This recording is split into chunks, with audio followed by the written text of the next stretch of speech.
37 निकालेंगे, 37।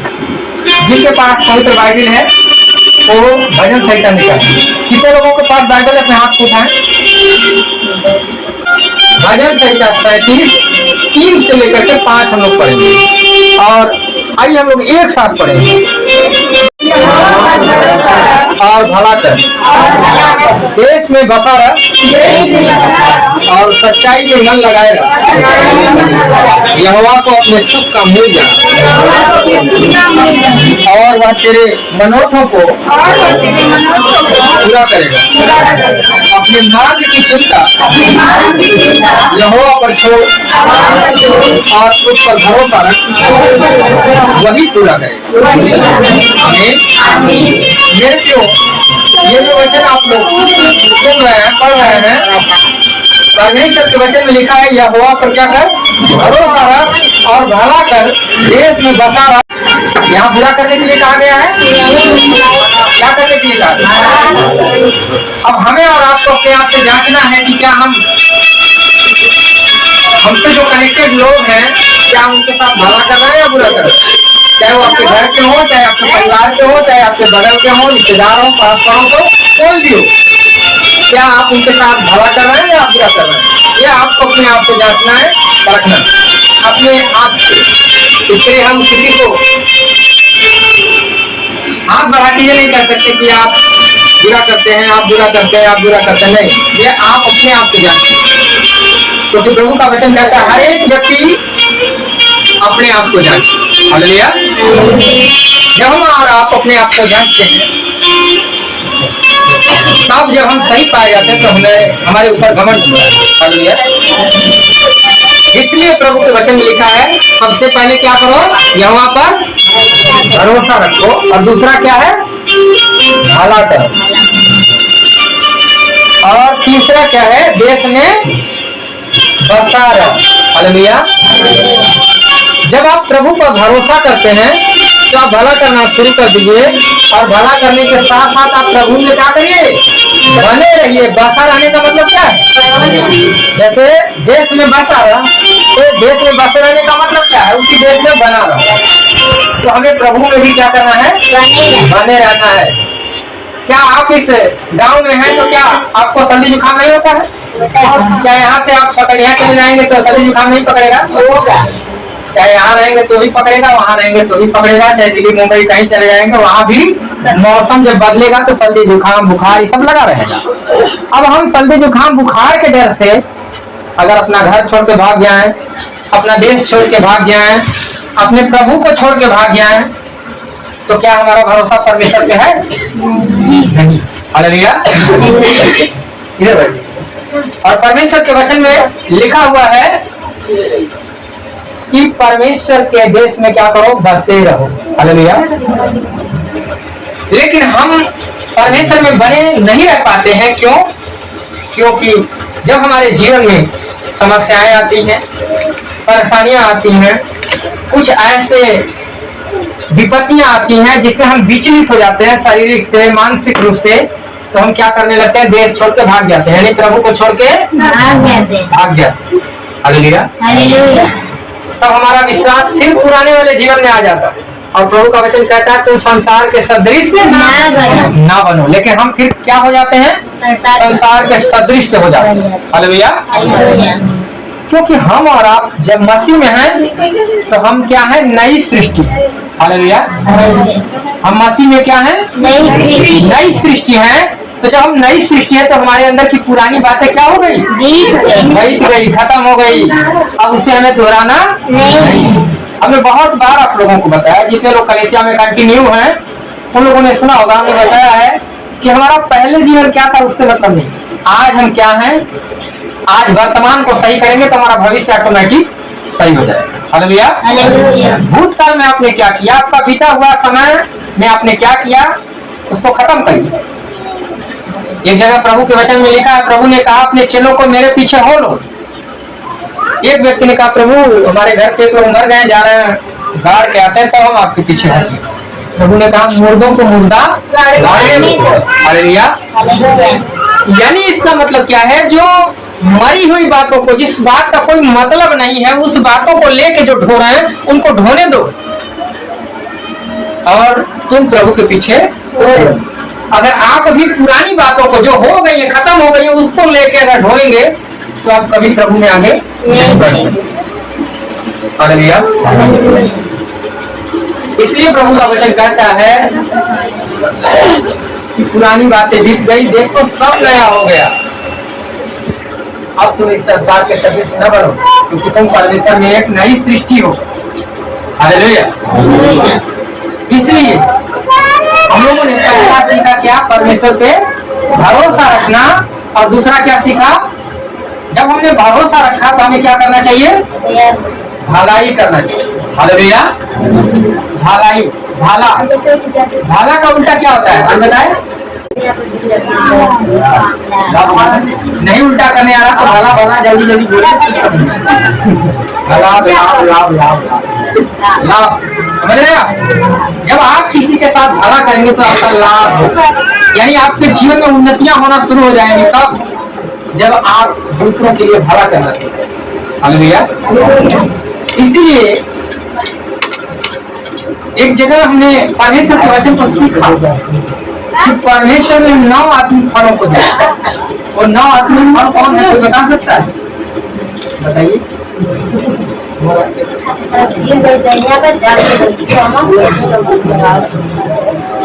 हालेलुया।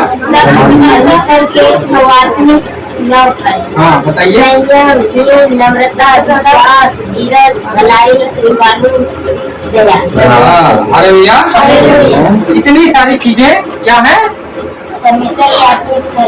परमेश्वर के आत्मिक फल हैं।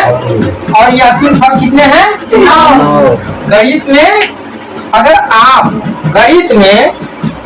अगर 9 में 9 का पहाड़ा अगर आप पढ़ेंगे, 9 का पहाड़ा, 9 आत्मिक 9 फल है ना, तो 9 का पहाड़ा अगर एक बार पढ़ेंगे तो 9 एकम 9 ही होता है। लेकिन अगर 2 बार पढ़ेंगे तो क्या होगा? 18 तो होगा, लेकिन 18 में 1 दहाई 8 इकाई होता है। हम यहाँ मैथ नहीं पढ़ा रहे हैं, लेकिन आपको उस रहस्य को बता रहे हैं जो गुप्त छिपा हुआ रहस्य है। हालेलुया। तो 18 में पहले हम 1 लिखते हैं, फिर 8 लिखते हैं ना। 8 और 1 को जोड़ेंगे तो कितना हो जाएगा? 9 हो जाएगा। हालेलुया। लेकिन अगर 9 को 3 में गुणा कर दीजिए तो 9 3 कितना आ जाता है? 27 को आगे 2 लिखा जाता है, फिर 7 लिखा जाता है। तो 2 और 7 को जोड़ेंगे तब क्या हो जाएगा? 9 ही आएगा। यानी 9 का जितना भी पहाड़ा 10 तक पढ़ लीजिए, जो भी आएगा उसको जब आपस में जोड़ेंगे उन अंकों को तो क्या आएगा? 9। इसलिए आत्मा के फल को कोई काट नहीं सकता। हालेलुया। बहुत सारी ऐसी बातें हैं जिसे मैथ से, साइंस से उसको कनेक्ट किया गया है, लेकिन हम और आप उसको समझ नहीं पाते। हालेलुया। अभी एम्बुलेंस आती है, उसके विषय में हमने आप लोगों को बताया है। उस पर लिखा रहता है 108 लिखा रहता है ना। और मत्ती 108 कैसे लिखा जाता है? ऐसे 10 लिख के तब 8 लिखा जाता है ना, तब ना 108 हुआ। तो मत्ती 10 का 8 खोल के पढ़िए, एम्बुलेंस का मतलब आपको समझ में आ जाएगा। हालेलुया। मत्ती 10 का 8 अगर खोल के पढ़ेंगे तो 108 का मतलब समझ में आ जाएगा। वो 108 डायरेक्ट नहीं, मतलब मत्ती 10 का 8 ऐसे थोड़ी लिखा जाएगा, वो कनेक्टेड है बाइबल से। हालेलुया। अगर 10 का 8 में पढ़ेंगे, जिसको मिला है पढ़े तो बीमारों को चंगा करो, मरे हुओं को जिलाओ, कोढ़ियों को शुद्ध करो, दुष्ट आत्माओं को निकालो। तुमने बीमारों को चंगा, बस बीमारों को क्या करो? एम्बुलेंस किस लिए आती है? बीमारों को ले जाने के लिए तो आती है। हालेलुया। अब बाकी का शब्द उससे जुड़ा हुआ है, सारी चीजें। हालेलुया। इसलिए हमें इन चीजों को भी समझना है। साइंस कहती है कोई चीज अगर ऊपर से आप फेंकेंगे नीचे की तरफ गिरेगा। अगर आप कोई एक बॉल ले लीजिए, रबर वाली बॉल जिसको बच्चे लोग खेलते हैं क्रिकेट पे बैट से, उसको जब आप ऊपर फेंकेंगे तो वो किधर जाएगा? नीचे की ओर आती है ना। ये गुरुत्वाकर्षण का नियम। हालेलुया। लेकिन परमेश्वर ने उस नियम को भी तोड़ दिया और उतना वजन शरीर नीचे से ऊपर चला गया। स्वर्ग में लोगों को देखते देखते ही वो स्वर्ग में चले गए। हालेलुया। इसके आगे सारी साइंस फेल। आज तक लोग तर्क वितर्क कर रहे हैं, कोई पता नहीं लगा पाया। हालेलुया। इसलिए मेरे प्रियो, हमें उस परमेश्वर पे भरोसा रखना है और उन्हें जानना है कि वो जीवित परमेश्वर के पास हम आएंगे, वो परमेश्वर जो हमारे जीवन में उद्धार देते हैं। हालेलुया। तो हम लोगों ने यहाँ पे जो सीखा है, यहोवा पे क्या करना चाहिए?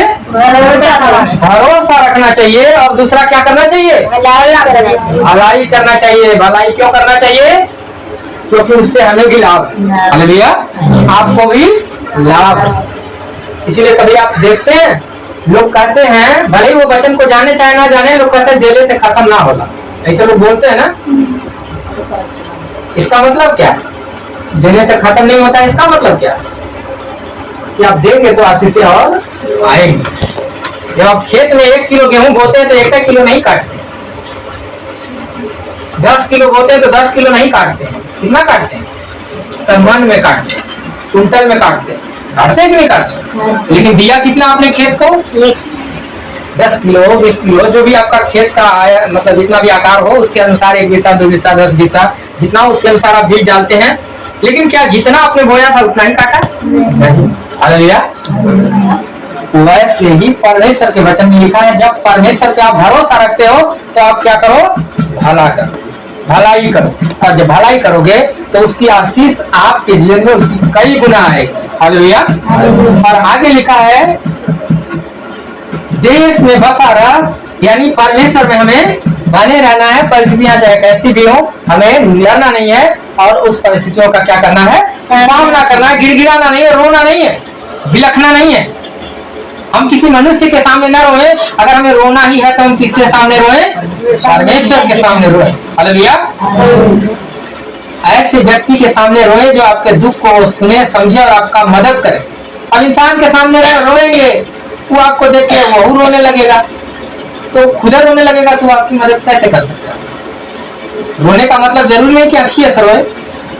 आप उससे कहेंगे, भैया हमें बहुत जरूरत बा, 10,000 रुपया दे दा, 200 रुपया दे दा। वो कह रहे भैया हमका नहीं, हमारे पूरा ही समस्या बा, वो समस्या बा, तो रो ही रहा है ना।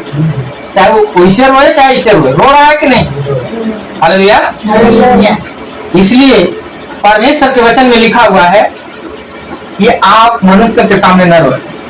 अगर रोना है तो उस जीवित परमेश्वर के सामने घुटना टेकें और गुप्त वाली प्रार्थना जो आप रात में करते हैं, भोर में करते हैं, परमेश्वर के सामने घुटना टेक के और अपनी बातों को रखिए प्रभु के सामने कि प्रभु, जब एक अधर्मी व्यक्ति एक विधवा व्यक्ति का न्याय कर सकता है तो प्रभु आप तो दुनिया के मालिक हैं, आप तो न्याय करता है, आप हमारा न्याय करिए। हालेलुया। और आगे लिखा हुआ है, सच्चाई में मन लगाए रह। हालेलुया। सच्चाई में मन लगाए रहना है। लेकिन आज बहुत सारे लोग प्रभु में होने के बाद भी सच्चाई में मन नहीं लगा रहे, बुराई में मन लगा रहे, झूठाई में मन लगा रहे। हालेलुया। हमें झूठ से अपने मन को फिरा करके कहाँ मन लगाना है? सच्चाई में मन लगाना। और लिखा है आगे, यहोवा को अपने सुख का मूल जान, वह तेरे मनोरथों को क्या करेगा? अधूरा करेगा। पूरा करेगा। ध्यान से मतलब सुन रहे हैं आप। हालेलुया। वो आपके मनोरथों को क्या करेंगे? पूरा करेंगे। मनोरथ का मतलब समझते हैं आप? जो मन की इच्छाएं हैं आपकी, जो मन में तमन्ना है कि ये हो जाए वो हो जाए, तो होगा। लेकिन उसके लिए आपको क्या करना होगा? ऊपर में जो आप लोगों ने सुना सीखा वो करना होगा। परमेश्वर पर भरोसा करना होगा। उस परमेश्वर में जब आप भरोसा करते हैं तो आपके लायक जो भी है, आपके पास नहीं धन दौलत है, कोई बात नहीं, अगर कोई बीमारी है तो उसके लिए प्रार्थना तो कर सकते हैं। प्रार्थना करिए, प्रार्थना करके भलाई करिए। पैसे से नहीं मेहनत कर पा रहे तो शरीर से जाकर उसका मेहनत कर दीजिए। हालेलुया। शरीर से उसका सहयोग कर दीजिए, जो आपके लायक है उसका कर दीजिए। हालेलुया। और आगे इस प्रकार से लिखा हुआ है, वो परमेश्वर आपकी मनोरथों को क्या करेंगे? पूरा करेंगे, यदि आप उन्हें अपने सुख का मूल जानेंगे। हालेलुया। अगर सुख का मूल का मतलब क्या है? जब आप सुखी हैं तो आप कहें धन्यवाद प्रभु की आप ही के द्वारा तो हम सुख में। हालेलुया। आप ही के द्वारा तो प्रभु हम इस स्थान तक पहुंचे हैं, वरना हमारा कोई वजूद नहीं है, वो हमारा कोई अस्तित्व नहीं, लेकिन आपने हमें इस जगह पे पहुंचाया। हालेलुया। और आगे में लिखा हुआ है कि अपने मार्ग की चिंता यहोवा पर छोड़ और उस पर भरोसा रख, वही क्या करेगा? पूरा करेगा। हालेलुया। हम अपनी चिंताओं को किसके ऊपर डालें? परमेश्वर के ऊपर डालें। हालेलुया। और वही पूरा करेंगे। इसलिए हम आप वचन में भी बताता है कि अपनी चिंताओं को यहोवा के ऊपर क्या करो? डाल दो। जब हम अपनी चिंताओं को, अपने मार्ग की चिंता, मार्ग का मतलब क्या है? जो हम जीवन जी रहे हैं, उस जीवन जीने के लिए जो जिस मार्ग पे हम चल रहे हैं, जिस समस्याओं से हम जूझ रहे हैं, आगे बढ़ते समय जो भी समस्याएं आ रही है हमारे रास्ते में, उन सारी समस्याओं की चिंता को कहाँ डाल दें? प्रभु के हाथ में दे दें। हालेलुया। और वचन में लिखा, अपने मार्ग की चिंता यहोवा पर छोड़ और उस पर भरोसा रख, वही पूरा करेगा। हालेलुया। वही क्या करेगा? पूरा करेगा। क्योंकि आपने अपनी चिंता किसको दे दिया है? अब आपको हम एक बात बताना चाहते हैं। कई बार हम और आप कहने के लिए कहते तो है कि प्रभु को हम अपना चिंता दे दिए, लेकिन अपनी चिंता वो स्वयं ढोते हैं। कैसे ढोते हैं? जैसे मान लीजिए आप बोझा ढो रहे हैं, और बोझा ढोते समय मान लीजिए सामने से कोई व्यक्ति आपका बोझा थामने के लिए आया, तो आप जब उसको बोझा थमा देते हैं तो आप अपने आप को हल्का महसूस करते हैं कि नहीं? फिर वो व्यक्ति जो आपका बोझा लिया वो लेके जाता है और आप आराम से, मन करता है तो बैठते हैं, मन करता है आप आते हैं। हालेलुया। लेकिन अगर आप वहां पे उसको बोझा देने के बाद आप अपना हाथ ऐसे करके आएंगे तो लोग आपको क्या कहेंगे? आप कहेंगे बड़ा करूंगा, बोझा उसको दे दिए, कहेंगे बड़ा करूंगा, ऐसे करके आएंगे तो लोग क्या कहेंगे? क्या कहेंगे? पड़ा गया है, बोझा उसको दिया, आपने जो है कैसे कर रहा है। हालेलुया। वहां पे आपका मन पूरी तरह से ये हो जाता है कि हमने अपने बोझा को किसको दे दिया है? अपने भाई को, अपने बहन को, अपने पति को, यानी जो भी आपके साथ कटिया बिनिया कर रहा है उसको आपने दे दिया, और वो आपके बोझ को लेके जा रहा है। वहां पे आप निश्चिंत होकर के आप चैन से आते हैं। लेकिन जब प्रभु को बोझ देना होता है तो हम कहते तो हैं कि हम बोझा दे दिए हैं, लेकिन उसकी चिंता हम स्वयं करते हैं। अरे ये कमा कैसे, अरे वो कमा कैसे। ऐसा बोलने का मतलब क्या है? कहीं ना कहीं आप उस बात की स्वयं चिंता कर रहे हैं। कहने के लिए तो दे दिए हैं प्रभु के हाथ में, लेकिन स्वयं कहीं ना कहीं चिंता कर रहे हैं। हालेलुया। इसलिए जब अपनी चिंता को आप प्रभु के हाथ में दीजिए तो उसके बारे में सोचिए ना, फिर आप अपना काम करिए, प्रभु उसके बाद काम करेंगे। हालेलुया। और आगे लिखा है कि वही हमारे हर कामों को, हमारे भरोसा को क्या करेंगे? वो पूरा करेंगे। हमारी उम्मीदों को पूरा करेंगे जब हम उन पे भरोसा रखेंगे। हालेलुया। तो परमेश्वर पिता का धन्यवाद हो।